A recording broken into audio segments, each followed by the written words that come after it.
It's better to do your dharma imperfectly than to do another man's well.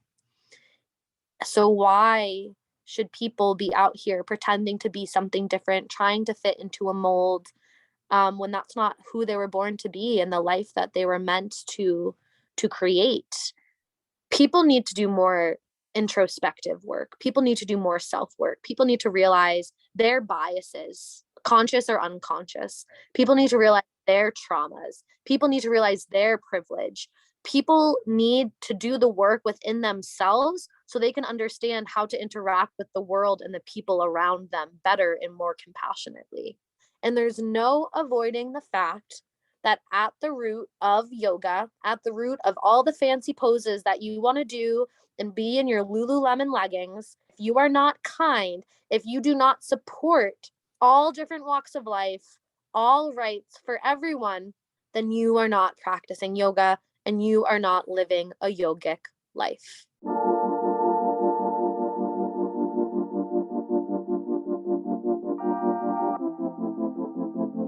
Welcome to Openly Spoken. I'm your host, Celia Antonio, growth mindset and mindfulness mentor who loves to lead with quantum self-love.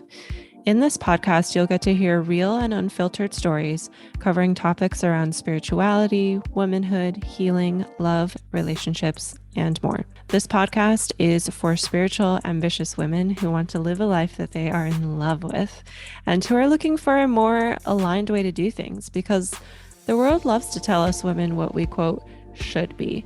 So think of this podcast and my work as your guide to bring you back home to your truth and what makes you uniquely magical. Feel free to connect with me over on Instagram at self-expressbabe, where I periodically share video content from the podcast and where my DMs are open for you to connect with me.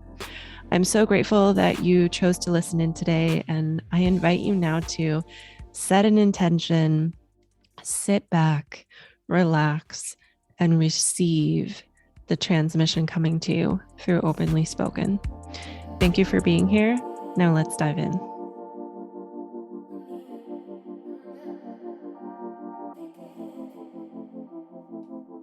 Hello, welcome to Openly Spoken. My name is Celia. I am your host, and I am so excited to bring you this part 2 episode with Olivia Beaton.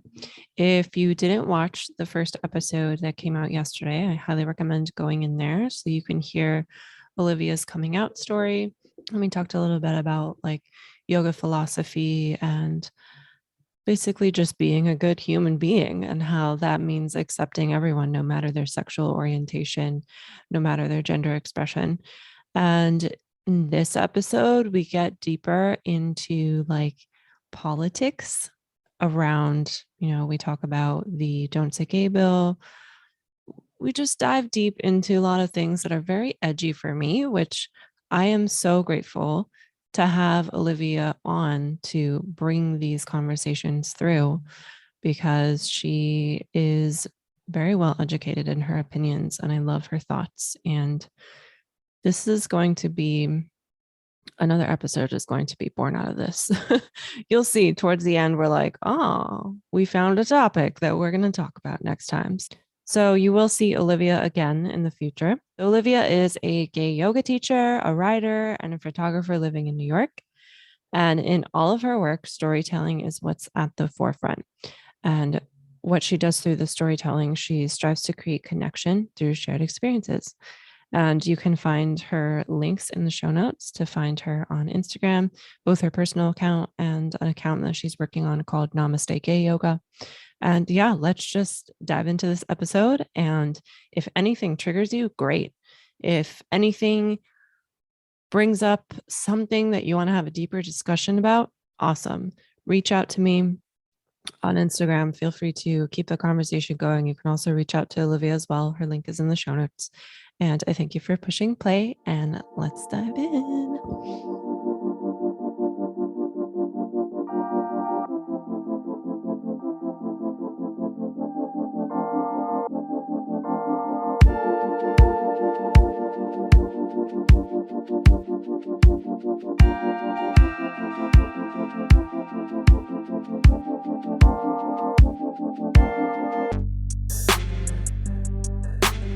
Okay, Okay, so I'm really excited to have you back again, Olivia.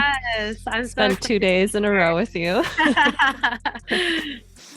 So I think a good place to start with all of the things that we wanted to talk about that kind of ties into like who you are and what you do and can lead us into all of the political things we want to talk about. Yes. Is to bring up how we talked about it a little bit yesterday, but to bring up how in the yoga world, how there's this kind of like lack of inclusivity that goes against what is taught in like the yamas and niyamas and the limbs of yoga and all of that. So yeah, let's start there. Let's dive in. Yeah. So I think at the very root, at the principle of yoga, are the yamas and niyamas. And the very first yama is ahimsa, which means non-violence. And that's before anything else. That is before any pose, any breath, any meditation, any enlightenment. So for me, for most yoga teachers, the way that it was, even intended is that all these things, ahimsa, another one is satya, truth, they all come before the handstands, the inversions, the arm balances. And so I take ahimsa to mean, not causing harm, living in a way that doesn't cause harm to yourself, others, and the world around you. So that's how you live a yogic life. And people from all ranges of life and different belief systems and whatever it may be come to yoga, and you can practice yoga without being a yogi. And if you want to, have that moniker, if you want to actually practice the true meaning of yoga on and off the mat, then you have to be a good person. And you have to live in a way that it creates love and acceptance and joy and understanding to all different types of people, even if you don't understand or you don't agree or whatever, at the base of yoga. And even if you want to get into, Buddhism or Hinduism, it's really cut out just for a second. I'm sorry. No worries. It's really just about people living their most authentic lives, selves, and being happy. Yeah, definitely. When you think about yoga and when you think about, obviously anyone can walk into a yoga studio, a yoga class, a space, a yoga community. But you have to know going in there that this is a space of acceptance and inclusivity. And a lot of people come here to seek solace because there might not be other safe places out in the world for them. So it's kind of twofold. And, you would like to think, I think often when people come into a yoga space, they think they'll be surrounded by like-minded people. And that is true most of the time. But it is also not true some of the time. And it's hard to grapple with that and understand how people can come to a yoga studio 3 days a week and take your class, but not believe that you like deserve rights as a human being. Yeah, it's really wild, and that shows how like a lot of people see yoga as this like exercise that they do to stay in shape, or like even in both of our experiences where like yoga studio owners see yoga as like a thing to profit off of in business, and like, so let me treat my employees a certain way, and like insane. It is. And it is, I've had to be super careful and mindful about where I do teach and who I do collaborate with and who I do spend my energy with, because I would never want to put myself, but to put my students or put practitioners or people that I care about or that trust me in a position where they might be exposed to discrimination or hatred or ostracization in any type of way. Yeah. Yeah. And yeah, gosh, just like it's really insane that like the whole like, so for anyone who's listening who's like, what's yamas and niyamas? They're basically kind of like morals, or like you Mhm. can kind of equivalate them to like the 10 commandments in the Bible. Like they're like these like kind of like rules That's or like less guidelines. like damning and guilt surrounded. Yeah, of course. And this is like, this sets the foundation for your perspective on like looking at the world, looking at yourself, looking at like what life is and like how to treat life. And I think that can go, that sounded, I didn't know if that was you or if that was like someone else's voice. There's like something weird going on with the internet right now. But I think that beautifully can tie into one of the things that we wanted to talk about, which is the Trevor Project. That it's this resource, Yes. this like hotline that LGBTQ youth can call and can get support from.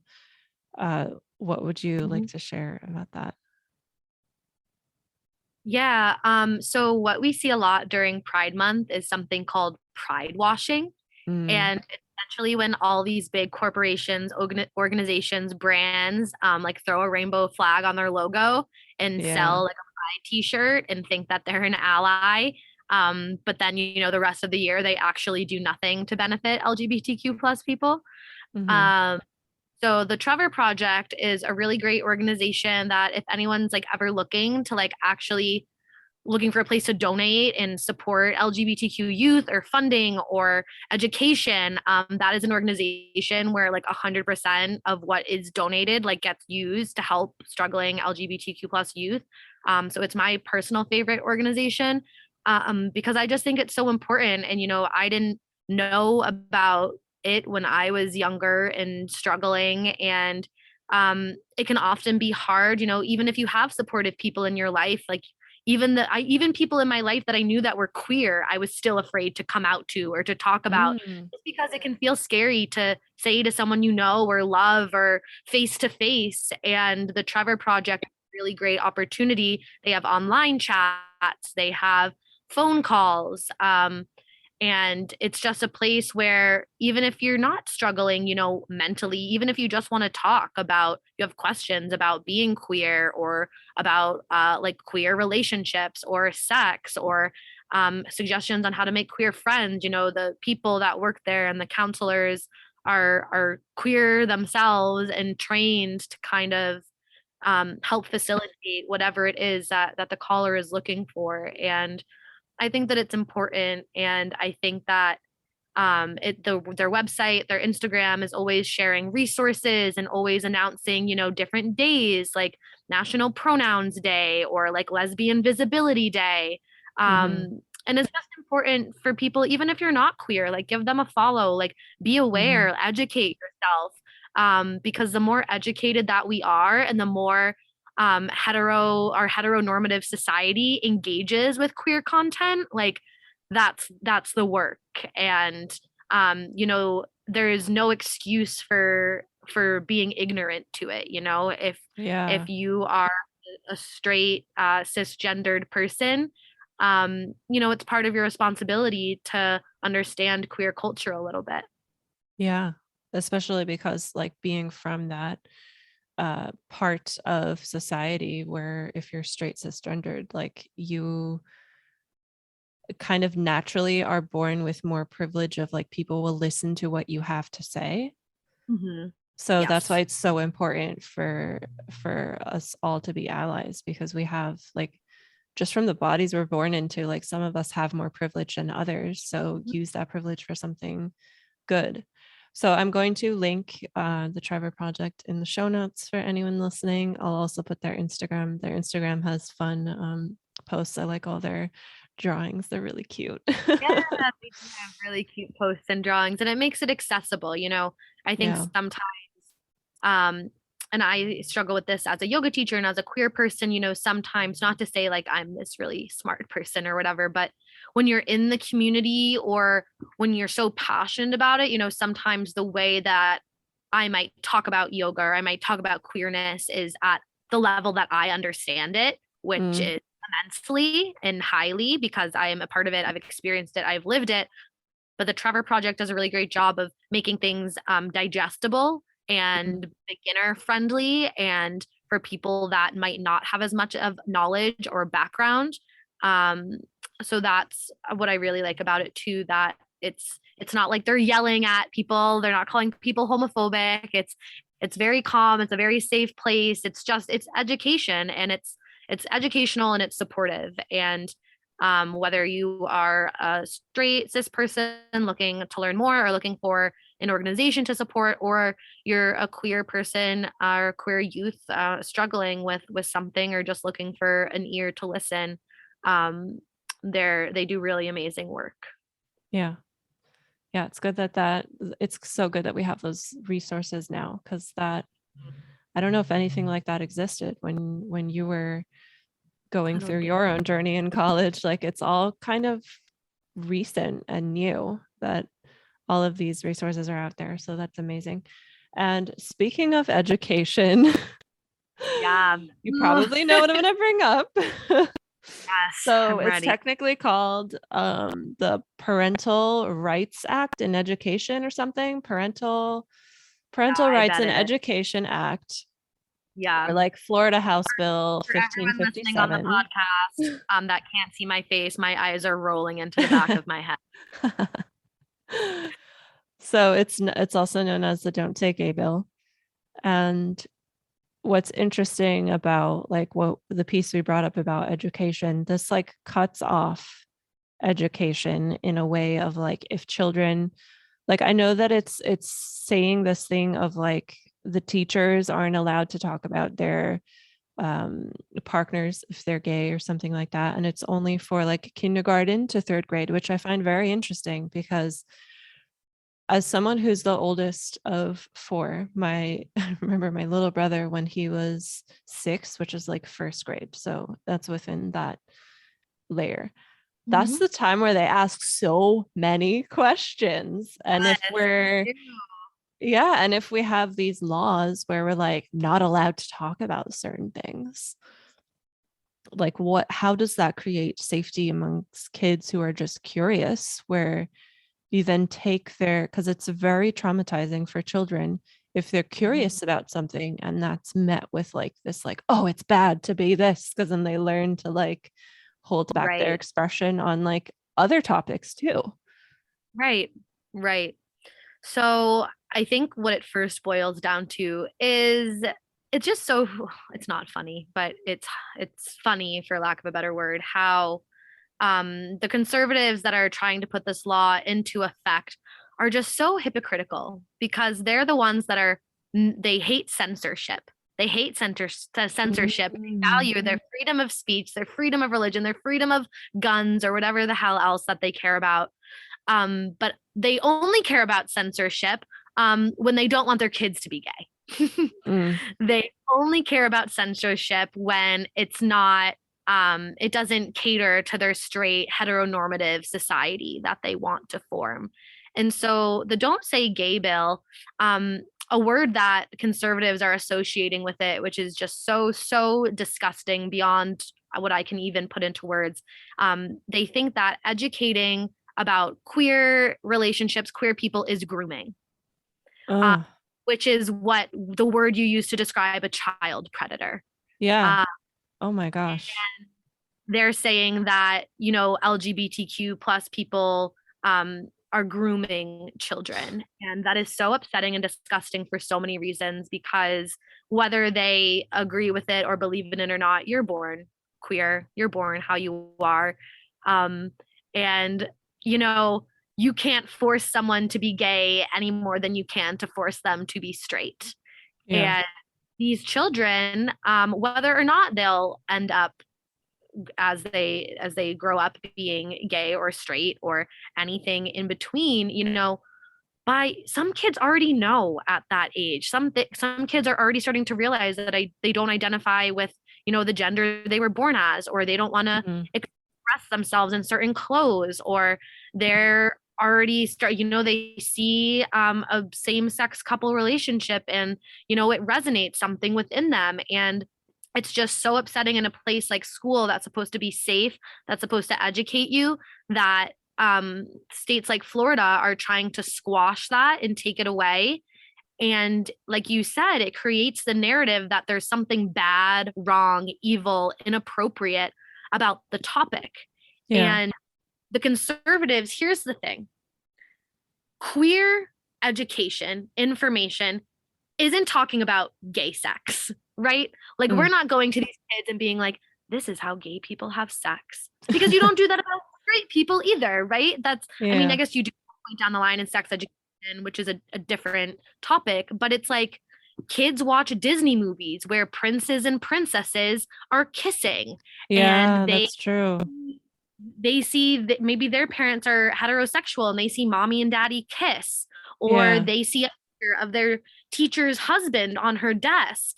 And shortly after this bill has been going on, there was a teacher in Florida who got fired for talking about her pansexuality, because a student asked her about her partner or something along those lines. In Florida? In Florida. Well, the bill isn't even like, I know it passed, but it's supposed to not be effective until July is what I read. So how are they allowed to fire her? I guess it just, the school, it went against whatever morals, beliefs, laws they had in place at the school.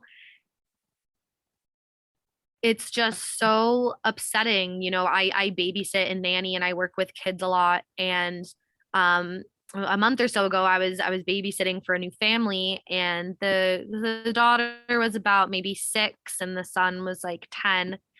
And my background on my phone is a picture of me and my girlfriend. And so she was like, what's your phone background? And I showed her. I was like, that's a picture of me and my girlfriend. And she kind of looked at me, and I was like, that like boys can date boys and like girls can date girls. And her and the brother like both perked up. They're like, yeah, like we know that, like we know someone with 2 mommies. And I was like, yeah, like cool, like end of I love discussion. New York. Yeah, like it wasn't a big deal. They weren't grossed out. I don't even want to say the word grooming, because it like really makes me want to throw up in my mouth. Like, it's just educating kids that they can be whoever they want to be, they can love whoever they want to love, and to be kind to all different types of people. In the K through 3, so much of what you're learning is social skills and how to interact and how to move through the world and how to share and all of these things. And why would you not want your kids to learn how to be accepting and kind, educate them about all the different types of people and relationships that exist in the world?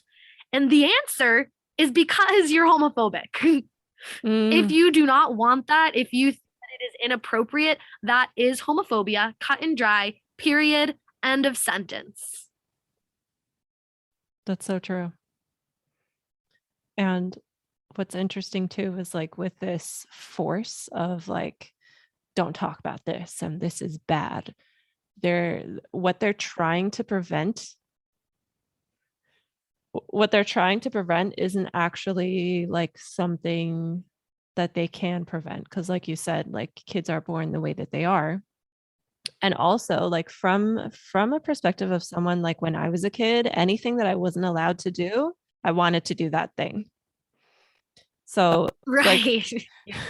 so for example, like I remember my step grandmother telling me at one point, she told me that if I ever saw another woman naked, that I would go blind. And I don't know, it's like delayed. Oh my God. She told me that. And I was maybe 10 or something. And the thought of like looking at another woman naked, like hadn't even crossed my mind. But when she told me that I would go blind, I'm like, I want to see now to see if I go blind or not. But like, it's. That is amazing. I can confirm that that's not true. But yeah, it's very interesting to see how adults' own fears will come up in this space. Mm-hmm. The internet is like delayed, so like I'm hearing my voice as an echo, so that's why I'm speaking slowly. So yeah, with this You're okay. don't say gay bill, the educators and conservatives, like they're afraid of something. And with the example I brought up, like my step grandmother was afraid of something because of the culture With she the came example from. I brought up, like my step grandmother was afraid of something. Right. I don't know Right. if it's And echoing for you, but you know, it's so it's interesting because I don't even like the word homophobia because it essentially means you're afraid of queer people.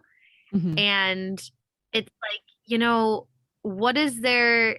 I don't think it's so much a fear as it is like a hatred and a disdain and a lack of acceptance. Yeah. It's not like you're afraid, where we don't have cooties. Some people think that we do. Some people think we can like Yeah. turn you gay. We can't. We don't want to. We don't want you in our club. Yeah. But part of what's so detrimental too about this bill is that it also they're trying to ban certain literature and certain books about that might have queer plot lines or even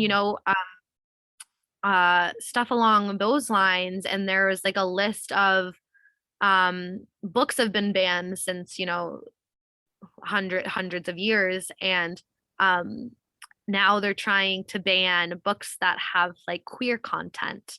And again, it's just so frustrating because you want this freedom of speech, you want all of these rights, and because of those rights that these conservatives want, people can go out into the world and make queer content and books and shows and educational programs and whatever it may be. But they're saying, oh, we only want this freedom when it's what the message and agenda we want to push and we want our kids to turn into.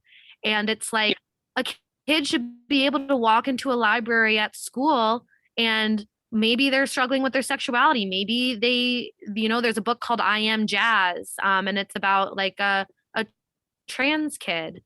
And, a kid should be able to walk into their library and read that book, it's not harmful. And right, it's like we're banning books, we're banning queer content, let people walk into our kids' schools with guns and murder them. Oh, yeah, my God. Yeah. Where's the control on that? Yeah. Where's the worry about that? There are no mass queer people taking lives, grooming them, ruining them. Whereas there are actual problems that are impacting kids. We have a lack of formula right now. We have AR-15s ravaging throughout the country. And it's like, do you actually care about the kids and their safety and their well-being? Or do you just care about your political agenda and your straight cis ego? Yeah, and speaking of that too, of not caring about the kids, like they're doing what they can. Yeah, also and speaking of that too, of not caring about the kids. My voice keeps echoing. It's so confusing to my brain. I'm like, oh. What was I gonna say? I was going to bring up the Roe v. Wade, how they're doing what they can to have even more children in this system that like I'm gonna call it disempowered, because in my opinion, if a baby is brought into this world whose parents like didn't actually want them or wasn't emotionally ready for them or whatever the situation is, every situation is different, but they were forced to become parents because now where they live, it's illegal to have an abortion and it's illegal to like drive to a different state where it's legal and like go get what you get the medical services that you need. Kids feel that. Yep. Yeah, and it doesn't make sense, it's again, it goes back to the hypocrisy and the agenda, because it's just like you want to control women's bodies or people with uteruses bodies, and you want to control how bringing children into this world, but then when they get here, you're forcing all this stuff on them and you're not protecting them. You're saying every child has to come into this world, but we're not going to provide them with the tools, with the education, with the safety that they need to thrive in this world. And that is so wrong on so many levels. And then it's like, you know, there are so many kids in, you know, the foster care system, and it's like, well, they don't care about those kids, you know, they just care about, you know, the fresh white baby into this world. And it's really a double standard that is frustrating. Yeah. And those, like, the foster care systems and adoption agencies, they're profiting off of these children that are within the system. And that's probably exactly why, like, that is probably one of the reasons why behind, this echo is so annoying. I hope that this audio is like good. But that's probably one of the reasons why they wanted to overturn this bill. And what's interesting to bring this, to like relate this to our topic and our, okay, echo stopped. To bring this to Pride and LGBTQ, and how the really like bare bones of Roe v. Wade is this, like, our privacy being taken away, and like the government having a say in what we're doing with our bodies and what we're doing in our bedrooms, and like the choices we're making with our own like autonomy to create our life and to create families or not. So yeah, I think not enough people are talking about, or not enough people at least know about, like, what this can lead to within the LGBTQIA plus community of like Roe v. Wade being overturned. Yeah, sure. So essentially, obviously, Roe v. Wade being overturned would be so detrimental for so many reasons, and we just touched a little bit on that.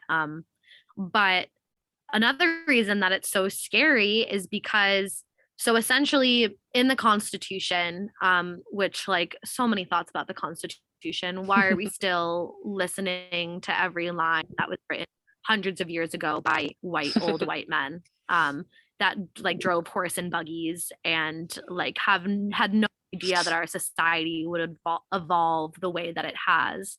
But under the precedent of the Constitution, so under the Constitution, you know, it doesn't say anything about, you know, a right to an abortion or the right to your body. It doesn't say anything about gay marriage. And so a lot of conservatives, a lot of the agenda, a lot of people who are, you know, like constitutionalists who believe that we should be following exactly what's written in the Constitution, says that, you know, we can't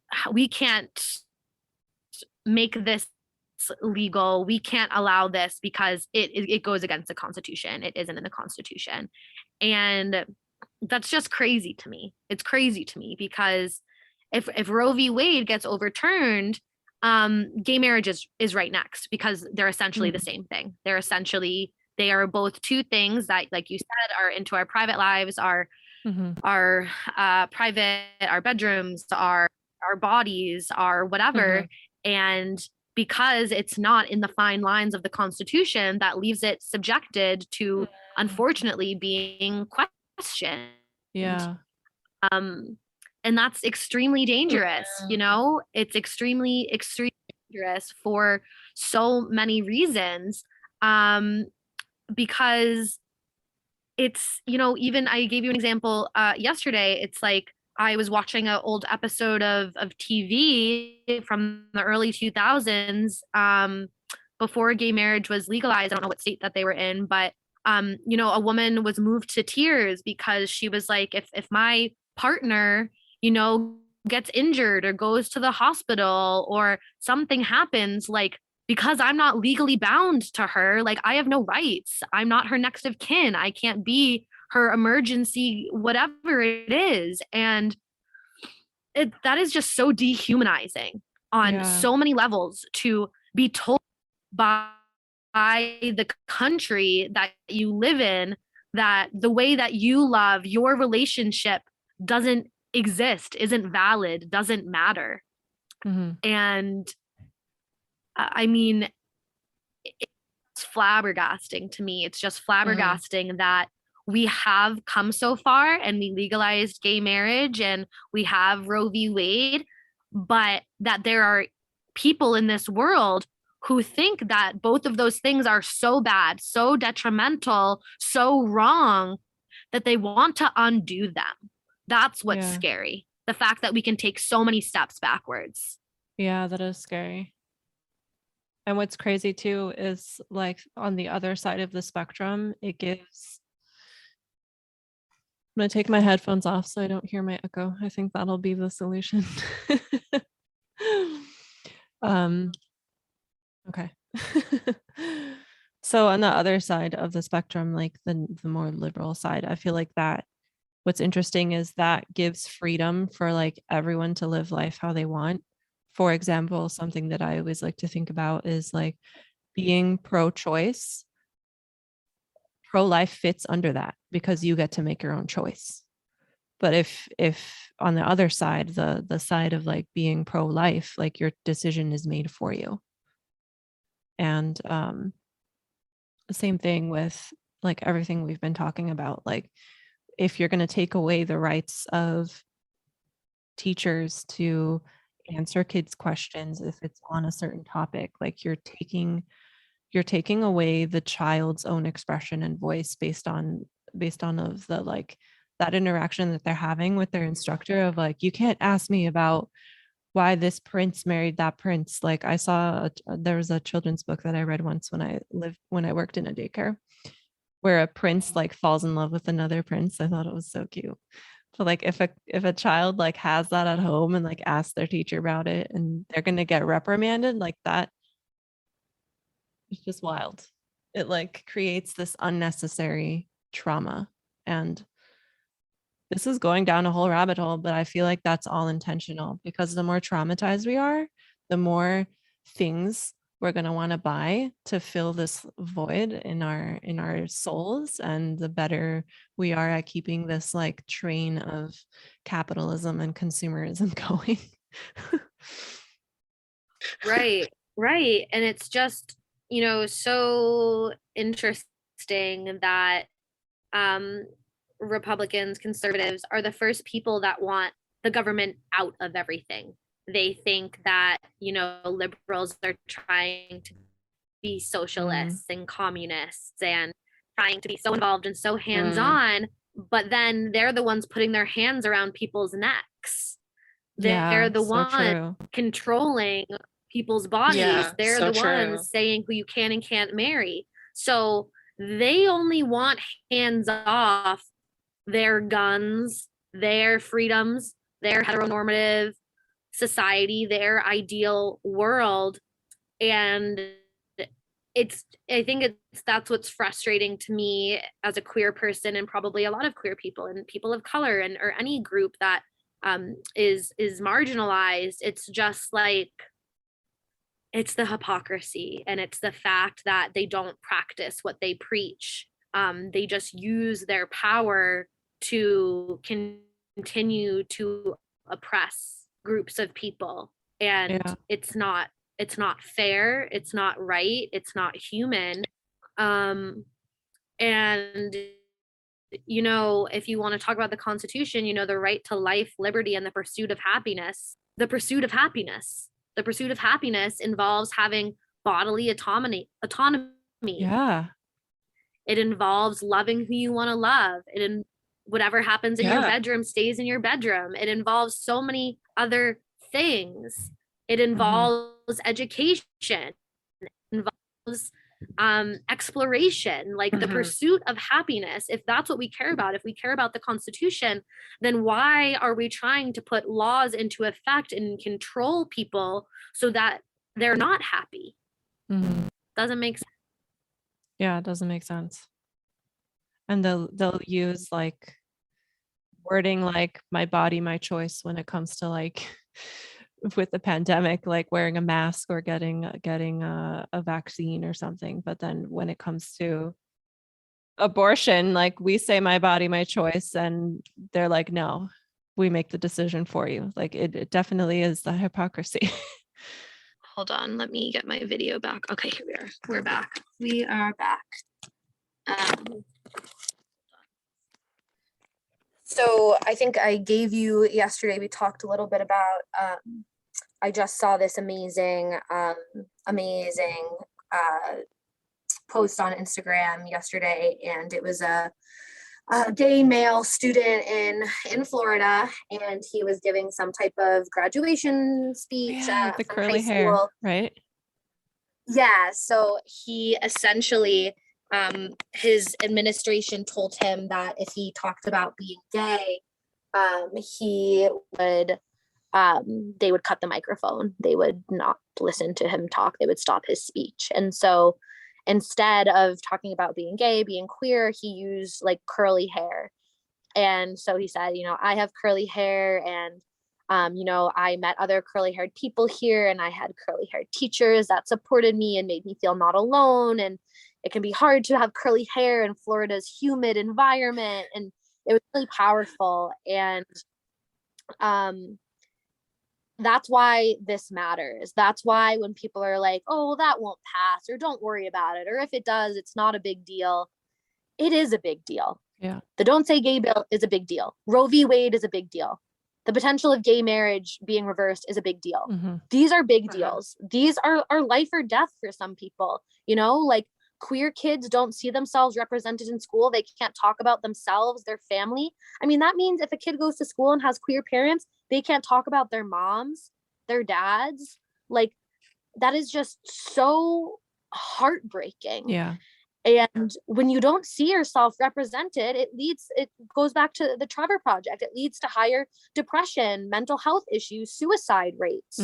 And again, it goes back to, if we were trying to protect these kids, if we cared about them, if we wanted them to be safe, happy, and healthy, we wouldn't be putting them at risk to potentially, you know, spiral down a rabbit hole if they don't turn into the people that, you know, conservative lawmakers want them to be. Yeah. I wonder too if it's like, so most of the conservative lawmakers fall into this like old narrative of like really old traditions that have kind of been like feathering out and, you know, not really being carried on by like newer generations, millennials and Gen Zers. And I wonder if like a huge part of this is like them being scared that like, you know, like they're a minority now. And because that's 100% part of it. Yeah. That's 100%. People like that are genuinely afraid that white people will be a minority in like the next 10 years or so. And like that terrifies them. And I don't know why, because like, what's the problem? Right. And like, also, like, remember when you came here and like stole land and stole this country from Native Americans? Like, you didn't even, you came here second. And it's just so scary how people don't see the correlation. I don't want to make a huge jump, and obviously it's different, but like Hitler in Nazi Germany, like looking for like one pure race. Yeah. Like, if you're so afraid that white cis people are going to be the minority, like, who cares? Everyone else has been the minority for hundreds of years. Yeah. And we turned out all right. Yeah. We're still here. We're still fighting. Like, make some room at the table. We don't want to overtake you or overthrow you. Like, we just want to be equal with you. Yeah. And Hitler also was hypocritical because he didn't even have blonde hair and blue eyes. Like, what he said was right. But all of this can really tie back to this like yogic way of looking at the world. And it's almost comical of how distracted human beings are of using external, like these human meat suits that we wear, using that to like judge whether or not someone is good enough, worthy of rights, worthy of a nice place to live, worthy of happiness and all that stuff. We're distracted by all of that when really down to the essence, we're all the exact same. Like you and I are the same as all these conservative lawmakers at the deep core level. Like they have the same thing in their core that we have, but we're just pinned against each other and fighting. And it's really stupid. And that makes me wonder what's actually going on this whole time. Like this whole time that Roe v. Wade has been in the news, and there's a school shooting that just happened a few days ago. Like this whole time where all these big things are happening, what's actually what's actually being passed, and like what the fuck is going on? Right. You know, it's a lot. It's scary. And relating back to the yoga, I am not subtle. I don't know if you've gotten that over the last couple hours we spent together, but I talked about it in part one about how I think that I when I was 18 I was forced to register as a Republican. And I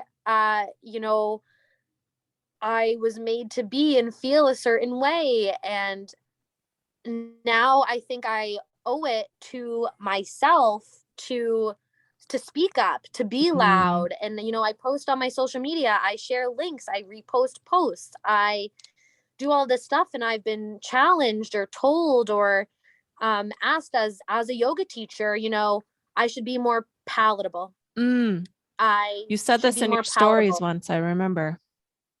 Yeah, I should be more palatable. I shouldn't be so political. I'm going to turn students away. And to that, I literally say, fuck you. To that, I literally say, middle fingers up. I literally, if you don't want to come to my yoga class because of who I am, of my politics, of my beliefs in this world, that everyone deserves equal rights, that people should have rights to their bodies, that kids shouldn't be shot in schools, that anyone should be able to marry who they want, that everyone should have healthcare and rights, whatever it is. If you don't want to come to my yoga class because of that, fantastic, because I wouldn't want you there, because you're not actually practicing yoga. Yeah. And it's just frustrating because there probably are people that don't like me or don't come to my class or think that I'm crazy or a radical leftist or whatever, but I feel strong in the fact I have studied yoga, I have read the texts, I have analyzed it, I have talked to other people about it, and there's no avoiding the fact that at the root of yoga, at the root of all the fancy poses that you want to do and be in your Lululemon leggings, if you are not a good person, if you are not kind, if you do not support all different walks of life, all rights for everyone, then you are not practicing yoga and you are not living a yogic life. Yeah. And people will want to disagree with me, and that is fine. You are entitled to your own opinion. But to people who do challenge that, I would invite you to read the Bhagavad Gita, which is like the Hindu text about Arjuna, the main character in the book. He's trying to find his dharma, his life's purpose, and he's trying. One of the quotes from the book is, "It's better to live to do your dharma imperfectly than to do another man's well." Yeah. So why should people be out here pretending to be something different, trying to fit into a mold, when that's not who they were born to be and the life that they were meant to create?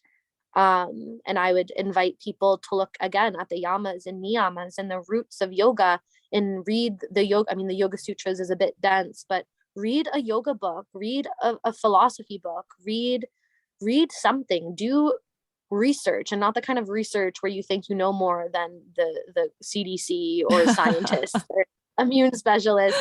Like, do actual research about the root and the meaning of yoga, because I promise that it correlates with human rights in all ways. shapes and forms. For sure. And that's exactly why the world needs yoga. Like that's why yoga teachers exist. Like I'm not sure about you, but when I went through yoga teacher training, I didn't intend on ever becoming an instructor. I just went to learn more about yoga. And when I went through it, I was like, holy shit, like this is what can cure the world of all of this unnecessary shit that we're creating, you know? And like Yes. even what you said about like how people shouldn't be fitting molds, like the way that this agenda of like being hateful and like only this one path is right has been kept alive by generations and generations of like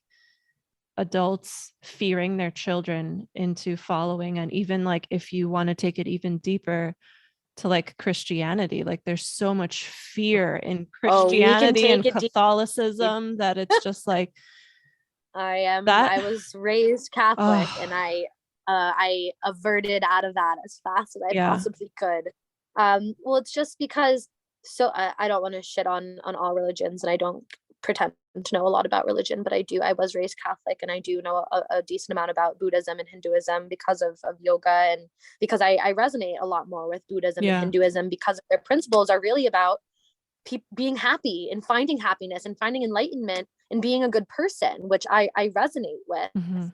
But yeah, I remember sitting in my CCD. I don't even know what that actually stands for. I called it cruel child discipline. But it's a type of Catholic schooling. Okay. And I remember sitting there in a room full of like 50 kids, and it was right before my confirmation, so maybe 13, 14. And I didn't know that I was gay, but you know, probably in the back of my head. Yeah. And I remember sitting there, and the guy in charge, he was like, if you're gay, if you have sex before marriage, if you get an abortion, if you get divorced, you're going to hell. Oh my God. In a room of 50 kids. And so I'm not good at math. I don't pretend to be. But statistically, like 1/4 of people in that room not only are queer, let's say 1/4 of the people in that room grow up to be recognized that they're queer, but at least every person in that room probably had an experience with one of those things that you listed. Yeah. And I remember raising my hand, and I said, I thought that God was supposed to love everyone. And I got in trouble. And he didn't answer my question. And that's what's so frustrating about creating this place of shame, of sin, of hell. You know, there's conversion therapy, which is disgusting in of itself. But it's like, you know, in the age, and like you said, you know, in the age of Trump, you know, we had someone who was standing in front of leading the country spewing this hatred, spewing that it was okay to demean people and dehumanize and demoralize people. And there are little boys who saw that and who probably idolize him and want to be just like him. There are people in this world who share his same beliefs, who probably felt the need to be like a little bit quieter about what they're believing because of all this like progress that we've made recently. But then when he was there, the message was, it's okay to be hateful. It's okay to say things like grab her by the pussy. Like, I can't believe that we had a president that could say that with no. And who made fun of a special needs person on. There's so many things. Oh my gosh. There's so many things, and it's so problematic. And, you know, people will say, well, like, he says stupid shit. Like, it's fine. Like, I just support his politics. That is part of his politics. You can't separate the things that he says, the causes he supports and doesn't support, with whatever. You can't separate his stance on taxes or the Middle East from gay marriage and Roe v. Wade. Like, you can't separate it because while it might not impact you, and this is a conversation I had with a lot of people, or I try to have, it's like, just because it might not matter to you, it matters to someone that you care about. And if you do truly love and care about that person, I said this to people in my life, if you love and care about me, you won't vote for this person. And when you think about 2024, I drive around and I see Trump DeSantis flags, and that makes me want to throw up because Ron DeSantis is the one in Florida with the Don't Say Gay bill. Oh my gosh. So it's just so alarming that even after, you feel like you're in the clear, these people still have fuel and energy and hatred and whatever in them, and they still think that they still think they won the election. And it's just so scary. It's so scary to be different. And still in 2022, it's scary to be a person of color. It's scary to be queer. It's scary to be disabled. It's scary to be impoverished. It is scary to live in a world where all the odds are stacked against you. Mm-hmm. So what do you think we should do? Also, another random thought before I give you this question. I think because of all this, I wish there could be this, but like, even if it did exist, there'd be a way for people to cheat on it. But I wish that there was some sort of like empathy test that people in government had to pass to be able to lead people. Because like, when it comes to people like Trump, I don't support him at all. But because of my own deep diving into spirituality and healing and stuff, I have a lot of compassion for him, only because I genuinely see him as a hurt child. And like, I read this like biography that was written by like his niece or something. Yes, I've heard of it. Yeah, it's really good. And like hearing about like how his father was and stuff, and seeing like, oh, that's why he's like this, but not that gives him a pass whatsoever. No, but that's why I think that there needs to be some sort of like empathy, and like maybe in government, if we can be able to bring mindfulness into it by like forcing everyone to like meditate and do breath work and have some sort of a practice so that we can disconnect from our ego. Because I think that's the problem, especially with someone like Trump, is he's just an gigantic ego, and he's so identified with his ego, but he's not that ego. He just doesn't know that he's not that ego. And it's like, he's so old too, that it's like, it's a lost cause. Like, I don't think he could ever, maybe if he ate a bunch of mushrooms, I don't know. Like, well, it's like the saying, like, hurt people. Yeah, exactly. It's exactly that. And it's like, yeah, like I try, like the people in my own life that have, made me feel some type of way or been homophobic to me, like I do try. It's hard. It's very hard work to find compassion or empathy or whatever.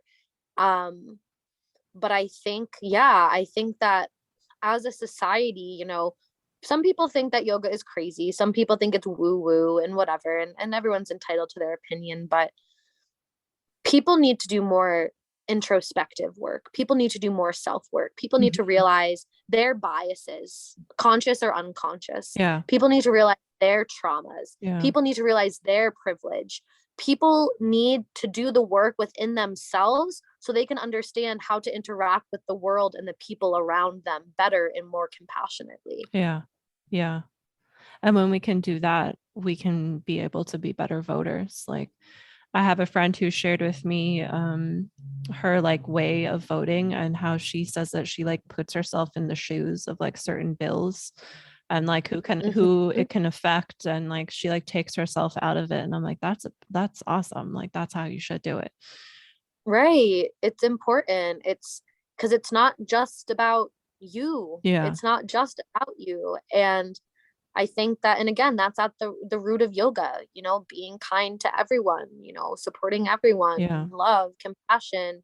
It's like, even if you want to rope Christianity into it, if you want to say, love thy neighbor. Yeah. Like, why Dude, we should have a whole nother nother episode. Maybe we can like do another episode like next month or something, where we talk about Christianity and Catholicism, and that would be a huge rabbit hole. And I've loved this. I love how like something is coming to me that like a coach said to me a few months ago, of like, don't be afraid to be polarizing. And I know you're not afraid of that, because like you've mentioned but like I've never had a podcast episode on here where I'm sharing my political stuff or about Trump. I don't really post that stuff on my business page. Like, I'll post it on my personal page, but not really on my business page. So Yeah. Thank you for like bringing that to this space, because it's important stuff Of to share. course.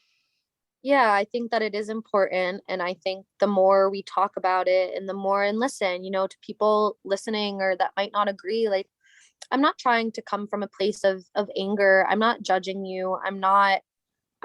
We're trying, it's an open dialogue. And Yeah. my invitation would be to just take a step back, to take a step out of your own shoes and to realize, like, for someone like me, I'm 25, I'm gay, I'm currently in a relationship, and to think about the fact that, like, this could impact, like, my future, like, if I'm Yeah. able to get married, if I so choose to want to get married, if I'm able to do so many things in this world, if it's going to be a more hostile place. And it's like, if you don't know me and you don't care about me, that's fine, but you might have a brother or a sister, niece, nephew, Yeah. student. Mm-hmm.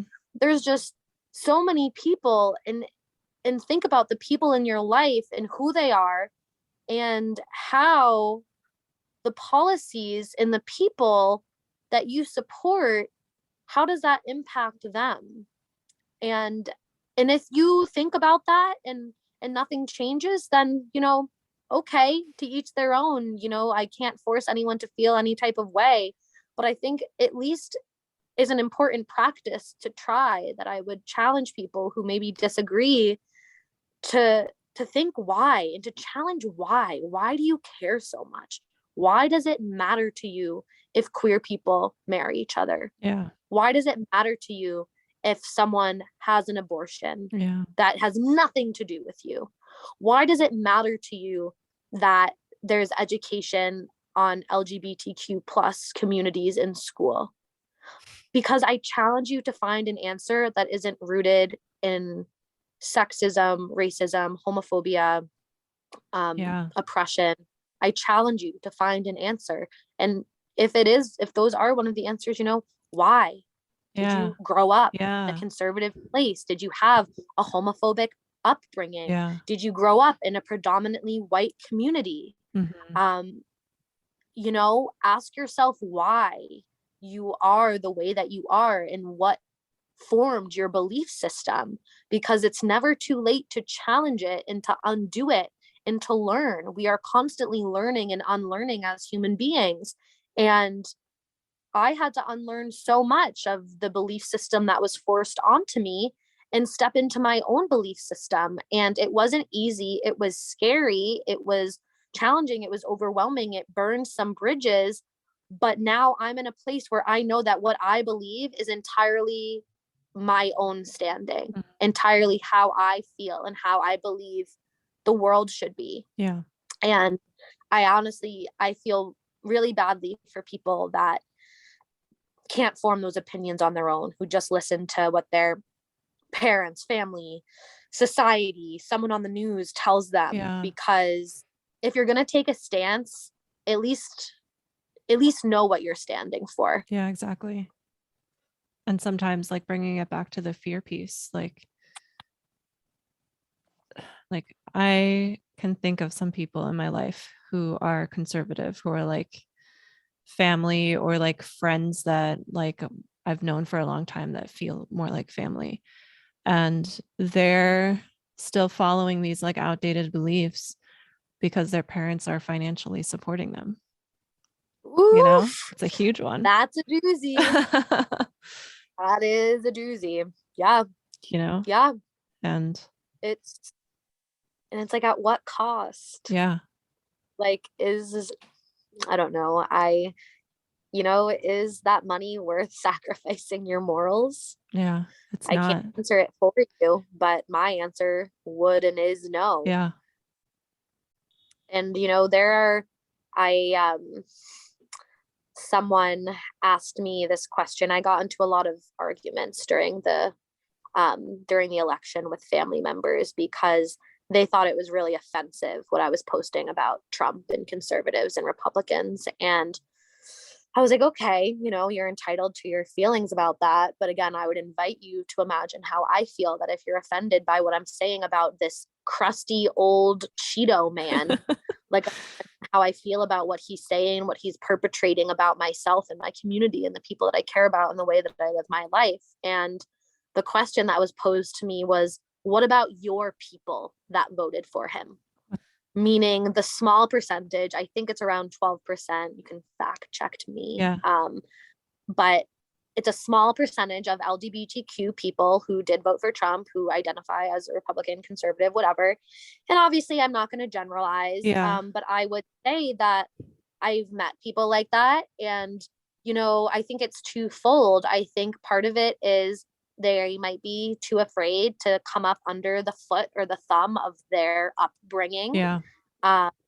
Or the fact that they have so much internalized homophobia that they might even be afraid to come out, or they might be afraid, they have been so conditioned to hate themselves that they vote for lawmakers that reflect that. Mm-hmm. And that is so devastating. Yeah. It is so devastating that even though the proof is in the pudding, that there's still well, it be small, but still a percentage of the LGBTQ plus community who is still voting in a way that doesn't benefit them because of whatever trauma or upbringing or a plethora of other things. And I found that infuriating, because I was just like where do you even, what do you even say to that? Where do you even begin? But again, it goes back to the empathy and the compassion. And I'm always open to hearing other perspectives and to having conversations. But I think for me, there's just a really thick line where it's not just politics. We can't still be friends. We can't, if you vote, if you disagree with my existence, then that is offensive to me. And that's that, you know. I think that a lot of queer people or a lot of minority or oppressed groups are expected to still act decent and be kind to people who oppress them and marginalize them and abuse them, for their own correct. safety, right? Because there's because it's scary to be themselves.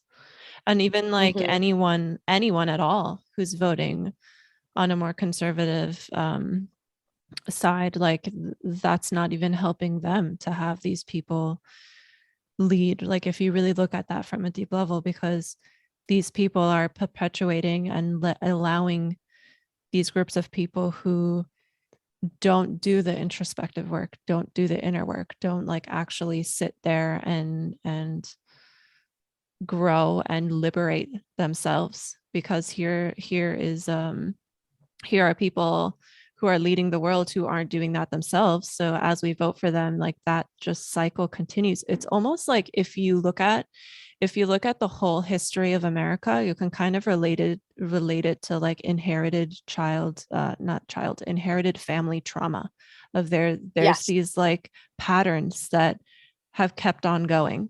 And like you mentioned earlier about like, hey, look at how the country even started, you know, like on the backs of minorities, and bringing in like the yoga and like even like energy and like karma and stuff. Like it almost seems fair that we're heading in this direction of this big group that was so powerful and so overbearing and so forceful is starting to like shrink down, because that's their own, like that's what they created. You know, if they would have chose to lead in a different way, that like we wouldn't have all this stuff that they're fighting against. They created. Right. You know, they're creating their own suffering. Yep. And they think it's like, no, it's LGBTQIA plus people, it's women, it's people who are of this religion, it's people who are of this race. No. Take the finger and point it at yourself. Yeah. It's easier to point the finger than it is to look in the mirror. Yeah. I've enjoyed this, and Yes, me too. Me too. This was fun to just like flow and talk about like very polarizing topics. So yeah. Yeah.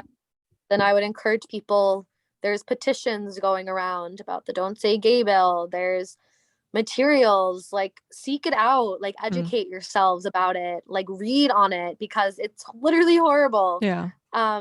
And if you think that it doesn't impact you, again, think about people in your life that it could impact. And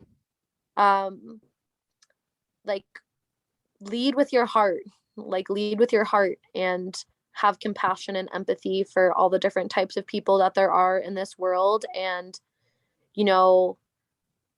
America used to portray itself as the greatest country in the world, this country of freedom, and it's just like, if America wants to live up to all the hype, all the things that some people believe to be true and say, it's just like, we have some work to do, and there's nothing wrong with having work to do. But it's important work that needs to be done, and it's not, this country isn't based on freedom until everyone has the same freedom. Yeah. Anything else you want to add before we stop our recording? I just be intentional, be kind, educate your kids, have conversations with your kids, because who knows if they will be getting them in school or not. And I think that it's so important. I think that I would have struggled so much less if I had known it would have been okay to be queer from a young age. If I had known queer people in my life, if I had had access to queer material, my life would have been so different. And I still got here, and it's great, and I'm happy, but I think that we have an opportunity now to change things for the better and not for the worse. And I hope that we see that come to fruition.